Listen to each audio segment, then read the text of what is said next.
Samoa o lea ua tātou tō ai tau no i le si oi al Port Kalame mo le whaamanatuina o le 5 tausanga o lo tātou malo tutotas.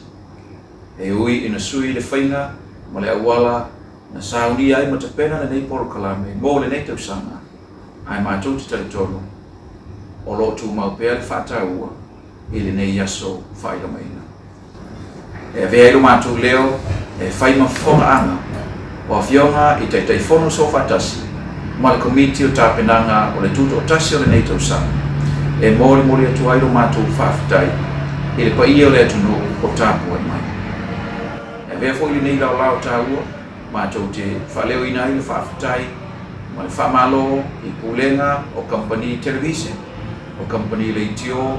ai maise o ala ata i te penga te whailangi i lo lātou langalanga mai ma le fisosoani mai o mawhai ai o na tu whatasi ni o kalama.